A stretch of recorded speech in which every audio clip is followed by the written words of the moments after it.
안녕하세요, 도미닉입니다. 저번 주말에 첫째 딸 아이니와 함께 수영을 갔습니다. 이게 참 예상치 못하게 억지로 끌려갔던 건데요. 제가 2000년 11월 수능 이후에 수영을 처음 배웠으니까 거의 19년 만에 다시 수영을 한 거네요. 제가 수영을 잘하는 건 아니지만 예상보다 적응이 빨리 돼서 몇 분 만에 과거 기량을 그대로 되찾았습니다. 아니, 오히려 호흡이 더 안정된 것 같더라고요. 전엔 긴장된 근육으로 힘만 썼다면 이번엔 좀 여유있게 팔다리를 휘감았다고 해야 할까요? 물론 과거의 기량 자체가 그렇게 높진 않았습니다. 아무튼 수영도 자전거 배우는 것 같이 한 번 하는 법을 익히면 잊어버리지는 않나 보더라고요. 웨이트 트레이닝에서도 우리가 머슬 메모리라고 한 번 들어본 무게를 기억한다거나 만들어본 몸을 다시 만드는 건 처음 하는 것보단 쉽다고들 하잖아요. 전 그게 어느 정도 맞는 말인 것 같습니다.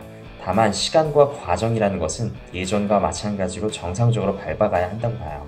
내가 예전에 이 무게를 했었는데 라면서 그래도 지금 이 정도는 할 수 있겠지?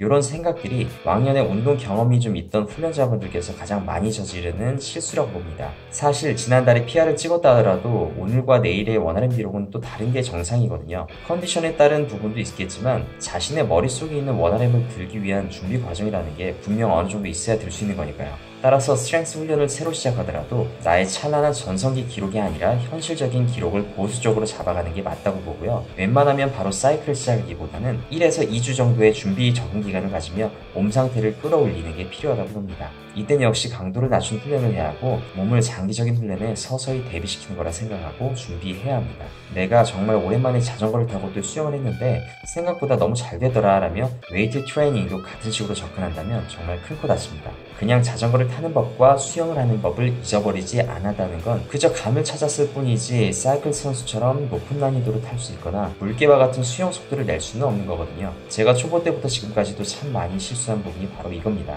예를 들어 훈련을 이어가다가 너무 바빠서 일주일간 훈련을 못했습니다. 잘 먹고 잘 쉰 것도 아니고 그냥 불가피하게 훈련만 빼먹었을 뿐인데 저는 일주일을 푹 쉰 걸로 착각하고 보상 심리로다가 첫 시작을 강도를 높여서 실시합니다. 그러고는 매번 후회를 하죠. 그냥 욕심부리지 말고 하루 이틀 정도는 시동을 다시 건다는 생각으로 할 걸이라고 말이죠.